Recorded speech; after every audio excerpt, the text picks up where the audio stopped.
नमस्कार दोस्तों, मैं विजय कुमार आपका इस YouTube चैनल पर स्वागत करता हूं। दोस्तों, आज का वीडियो है FD वर्सेस RD। यदि आप इन दोनों को यानी कि FD को और RD को एक समझ रहे हैं तो आप भी कर रहे हैं गलती। आज की वीडियो में हम जानेंगे कि RD और FD में क्या अंतर है और कहां पर पैसा लगाना आपके लिए ज़्यादा फायदेमंद है। दोस्तों, सबसे पहले हम जान लेते हैं कि इन दोनों की फुल फॉर्म क्या होती है, अर्थात FD और RD की फुल फॉर्म क्या होती है। FD की फुल फॉर्म होती है फिक्स्ड डिपॉजिट, जबकि RD की फुल फॉर्म होती है रैकरिंग डिपॉजिट। रैकरिंग डिपॉजिट को हिंदी में आवर्ती जमा के नाम से भी जानते हैं और रैकरिंग डिपॉजिट अकाउंट का मतलब होता है आवर्ती जमा खाता। रैकरिंग डिपॉजिट यानी कि RD एक ऐसा इंस्ट्रूमेंट है जो शॉर्ट टर्म में यानी कि थोड़े समय में फंड बनाने का एक अच्छा साधन है। वहीं पर फिक्स डिपॉजिट यानी कि FD जो है एक लॉन्ग टर्म एक यानी कि लंबे समय के लिए निवेश में एक बड़ा फंड बनाने के लिए यह जो है जानी जाती है। दोनों में मिलने वाले ब्याज में भी काफ़ी फ़र्क होता है। FD और RD में लगाए गए पैसे जो है डूबने का खतरा बिल्कुल भी नहीं होता है। RD का फ़ायदा यह है कि हर महीने आप थोड़े थोड़े पैसे जमा कर सकते हैं। सावधि जमा यानी कि फिक्स डिपॉजिट FD के नाम से भी जानते हैं, बचत का एक आसान और सुरक्षित तरीका है। FD स्कीम में हमें जो है एक मुश्त राशि यानी कि लमसम अमाउंट इकट्ठी जो है राशि हमें जमा करनी होती है और RD में जो हम निवेश करते हैं उस पर किसी तरह का कोई भी जो है टैक्स में छूट नहीं मिलती है। यानी कि रैकरिंग डिपॉजिट में जो भी हम निवेश करते हैं उस पर टैक्स में छूट नहीं मिलती है। आप बिना जोखिम उठाए गारंटीड रिटर्न की तलाश में हैं तो आप फिक्स्ड डिपॉजिट यानी कि FD और रैकरिंग डिपॉजिट यानी कि RD में निवेश कर सकते हैं। ये दोनों ऐसे निवेश विकल्प हैं जिनमें जोखिम न लेने वाले निवेशक पैसा लगाने को जो है प्राथमिकता देते हैं, इसको प्रायोरिटी देते हैं। FD और RD में लगाए पैसे डूबने का खतरा बहुत ही कम होता है। बैंक में जो है 1 साल से लेकर के 10 साल की अवधि के लिए RD कराने की सुविधा होती है।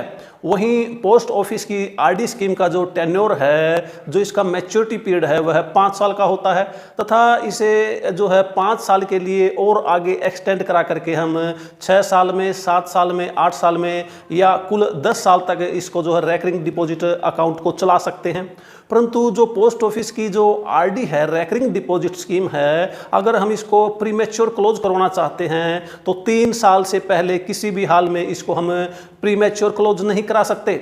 वहीं बैंक FD की अवधि जो है 7 दिन से लेकर के 10 साल तक होती है, जबकि पोस्ट ऑफिस की जो FD का टेन्योर पीरियड अलग अलग होता है। पोस्ट ऑफिस में हम 1 साल के लिए, 2 साल के लिए, 3 साल के लिए या फिर 5 साल के लिए टाइम डिपॉजिट या फिक्स डिपॉजिट करा सकते हैं। पोस्ट ऑफिस की जो फिक्स्ड डिपॉजिट को टाइम डिपॉजिट या TD के नाम से भी जानते हैं। इसके अलावा मासिक आय योजना यानी कि मंथली इनकम स्कीम, वरिष्ठ नागरिक बचत योजना, सीनियर सिटीजन सेविंग स्कीम जिसमें केवल सीनियर सिटीजन ही पैसा जमा कर सकते हैं, और इसके अलावा NSC, KVP और महिला सम्मान बचत पत्र जिसको MSSC के नाम से भी जानते हैं, आदि भी जो है फिक्स डिपॉजिट यानी कि FD की कैटेगरी में आते हैं। पोस्ट ऑफिस की जो 5 वर्षीय जो TD, NSC और सीनियर सिटीजन जो होती है, इसमें हमें टैक्स बेनिफिट भी मिलते हैं। परंतु पोस्ट ऑफिस की 1 साल, 2 साल या 3 साल की जो टाइम डिपॉजिट यानी कि TD होती है, उस पर हमें किसी तरह का कोई भी टैक्स बेनिफिट नहीं मिलता है। तो जो MIS यानी कि मंथली इनकम स्कीम और किसान विकास पत्र या महिला सम्मान बचत पत्र जो होता है, इसकी स्कीमों में की जाने वाली FD पर भी हमें टैक्स का जो है कोई बेनिफिट प्राप्त नहीं होता है। रैकरिंग डिपॉजिट एक ऐसा इंस्ट्रूमेंट है, एक ऐसा जरिया है जो निवेशकों को उनकी पूंजी की सुरक्षा की गारंटी देता है। यह एक शॉर्ट टर्म यानी कि थोड़े समय में फंड बनाने का एक बहुत ही अच्छा साधन है। RD का फ़ायदा यह है कि इसमें आप हर महीने आप थोड़ा थोड़ा पैसा जमा करा सकते हैं। आमतौर पर देखा जाता है कि RD का जो रिटर्न है महंगाई दर से काफ़ी कम होता है। इसके अलावा आप पोस्ट ऑफिस की PPF या सुकन्या समृद्धि योजना में भी थोड़ा थोड़ा पैसा जमा कर सकते हैं तथा एक निश्चित समय के बाद एक अच्छी खासी रकम जुटा सकते हैं। PPF खाते को तो कोई भी खुलवा सकता है, परंतु जो सुकन्या समृद्धि अकाउंट होता है उसे केवल 10 वर्ष से कम उम्र की बालिका का ही खोला जा सकता है, जो बच्ची के माता पिता या अभिभावक के द्वारा चलाया जाता है। परंतु यह दोनों खाते भी थोड़ा थोड़ा पैसा जमा करके एक निश्चित समय के बाद एक बड़ी राशि जुटाने का एक बहुत ही अच्छा साधन है, एक बहुत ही अच्छा जरिया है। जो फिक्स्ड डिपॉजिट होती है, फिक्स्ड डिपॉजिट बचत का एक आसान और सुरक्षित तरीका है। इसमें पोस्ट ऑफिस, बैंक या किसी फाइनेंस कंपनी में एक निश्चित समय के लिए यानी कि एक फिक्स टाइम के लिए जो है पैसा लगाया जाता है। बैंक या फाइनेंशियल संस्थान जो होते हैं इसके बदले में एक निश्चित समय अंतराल के बाद, जैसे महीने के बाद, 3 महीने के बाद या साल के बाद एक निश्चित दर से, एक तय दर जो पहले से ही फिक्स होती है, ब्याज देते हैं। अब बात करते हैं आरडी के फायदे और नुकसान के बारे में। जो बैंक की जो आरडी होती है उसमें जमा 5 लाख रुपए तक की ही deposit insurance and guarantee corporation की ओर से गारंटी मिलती है। अगर किसी कारण से बैंक डूब जाता है तो 5 लाख रुपए तक की राशि जो है निवेशक को हर हाल में वापस मिलेगी। परंतु पोस्ट ऑफिस की आरडी या एफडी के मामले में ऐसा नहीं है। यहाँ पर आपको आपके निवेश पर जो है, किए गए निवेश पर पैसे की जो है आपको 100% सुरक्षा की गारंटी भारत सरकार देती है। आरडी जो है शॉर्ट टर्म में एक अच्छा फंड बनाने का साधन है।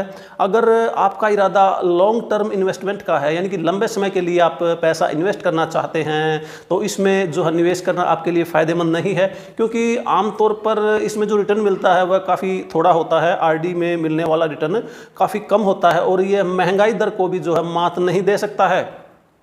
आरडी में किए गए निवेश पर टैक्स की छूट भी नहीं मिलती है और इससे जो मिलने वाला जो ब्याज होता है उस पर हमें टैक्स चुकाना होता है। इसलिए अगर आप किसी ऐसी जगह निवेश करना चाहते हैं जहां आपको टैक्स में छूट मिलती हो तो फिर आरडी में निवेश आपके लिए फ़ायदेमंद नहीं है। आरडी का, क्योंकि इसका लॉक इन पीरियड होता है, इसका मतलब होता है कि एक अवधि से पहले आप पैसा नहीं निकाल सकते।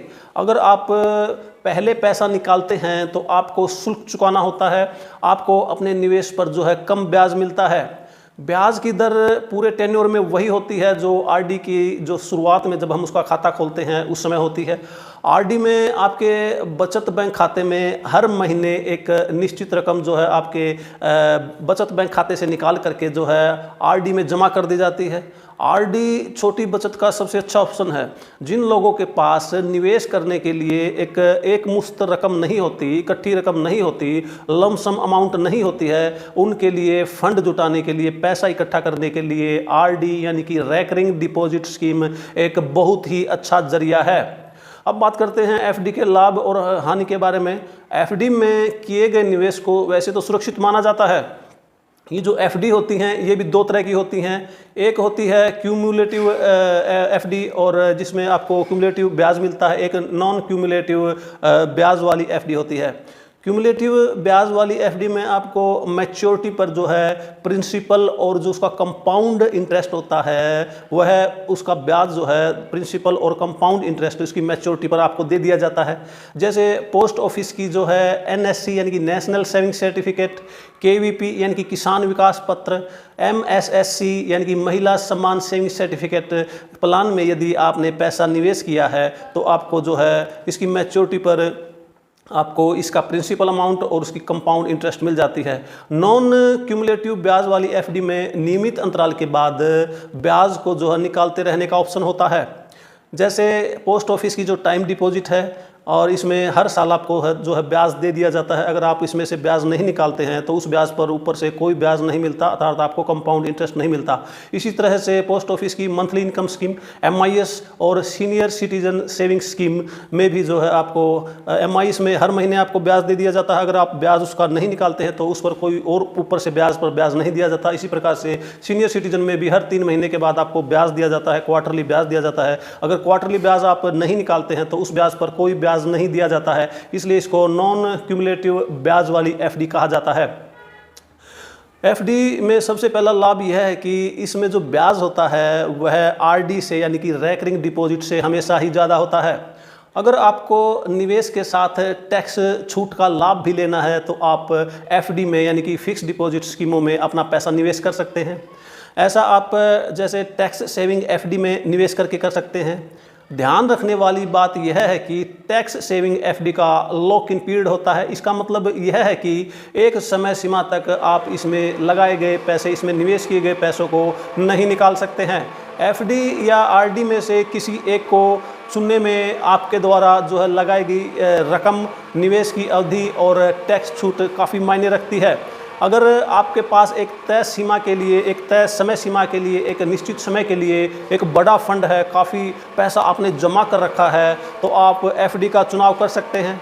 और अगर आप हर महीने एक निश्चित रकम, थोड़ी थोड़ी रकम निवेश करना चाहते हैं, आप थोड़ा थोड़ा पैसा हर महीने निवेश करके एक बड़ी रकम जुटाना चाहते हैं, तो आपके लिए आरडी एक बहुत ही बेहतर विकल्प है। अगर आपके पास एक मुफ्त राशि है और आपको ज़्यादा ब्याज चाहिए, फिर आपको एफडी करानी चाहिए। इसी तरह से टैक्स बचाने के लिए आरडी सही नहीं है, बल्कि यह लाभ आपको, टैक्स सेविंग का लाभ आपको सिर्फ एफडी में ही मिलता है।